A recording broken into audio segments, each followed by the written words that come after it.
Hey, what is up guys? It's Anis and we're back into another lesson. So this one is called how to make a custom transition, of course in Premiere Pro. So first of all, before we get into this, I want to explain to you how are we going to make a custom transition. So we're not going to use whole other software or something. We're just going to do it in Premiere Pro, and of course we're not going to use the video transitions that we already have, as you can see right here at the effects pane, like right here, video transitions. We don't use we're not going to use this because these right here, these are good but not that much professional. A lot of music video editors and documentaries use their own custom transitions that are going to be made with video effects right here. So all we need is video effects and some keying and stuff like that. So keyframe, I'm sorry, keyframing. So I'm gonna show you how to do it with one effect, with a simple effect, and then you can experiment and do your stuff, your customized stuff with other effects. So let's jump right into it. So I got two clips right here. They are different. I got two time lapses, one by the river and one in the city. So I'm going to make a transition between it. I've learned this transition from a YouTuber and also music video editor called YC Imaging. Make sure to check him out on YouTube. Really awesome dude, really awesome content, stuff like that. So let's jump right into this. So let's zoom in, and I'm right here between the changing of the clip, as you can see.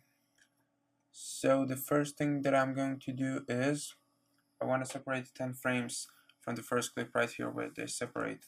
So you can of course do that by clicking the left arrow 10 times, but that takes long and we don't need it. Of course you can press this too, but it's the same thing, like same process.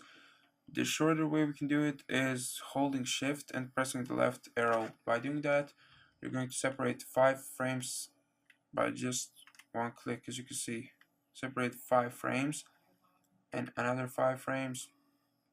So first of all, don't get confused if it says right here 30 seconds and these 4 frames right here. If I go just 5 frames, it should appear 23. So this thing doesn't start from I don't know if you think 30 or 60.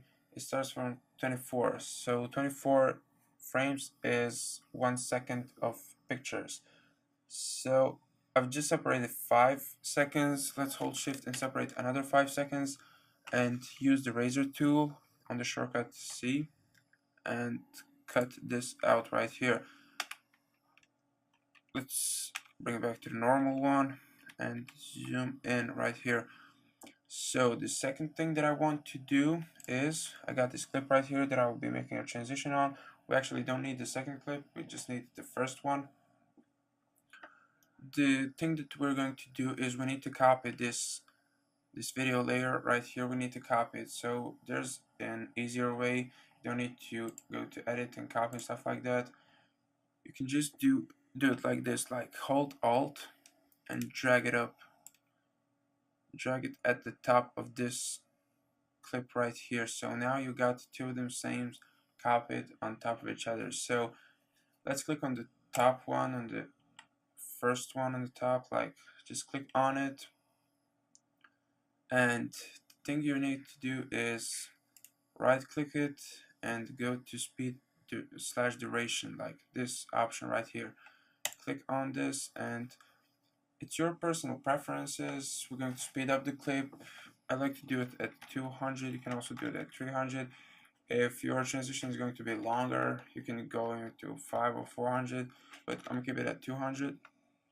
And just once you're done, don't check any of these, just press OK. And you can see the clip is already shortened up. Like, you can of course drag this sometimes, but if it doesn't drag out like mine, it's because there are only I don't know how to explain it. There are only a couple of frames, so it is too short for it to be stretched out. So what we're going to do is stretch in this first clip and drag this one all the way to here. So once we've got this right here, as you can see, the speed up.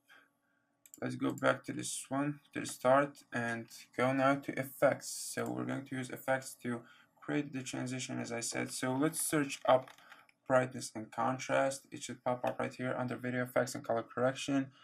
And just drag this and place it on top of this clip, like the top clip. Once you've done that, this should appear right here, brightness and contrast right here, and it's of course at the 0. So now we're going to keyframe it so we get the effect, the flicker effect. Let's check this right here, toggle animation thing. Let's just check that to start keyframing brightness.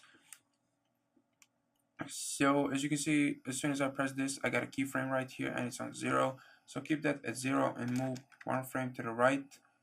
Press this little dot to add or remove a keyframe. So I'm gonna add one, go frame in front, add one, and do that until you're at the last place.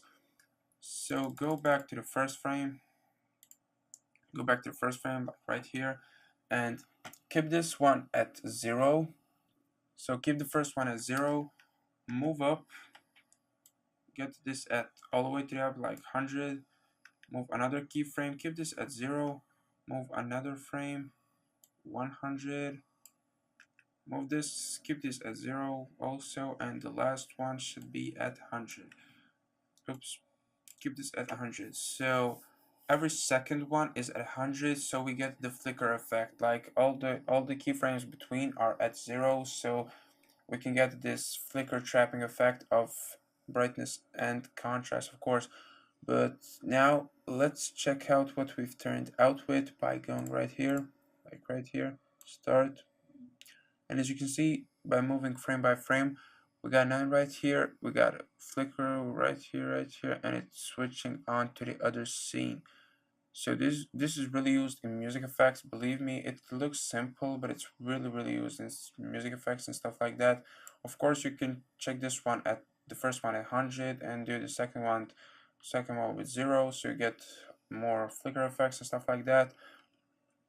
But I like to do it this like my way.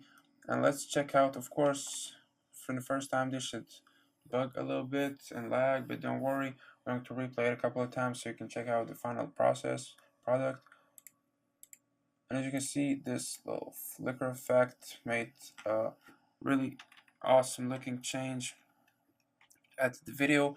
If you do this a little bit longer, it should turn out even more awesome. So that will be it for this, how to make custom transition, guys. I hope you enjoyed in this lesson, and I'm gonna see you in the next one.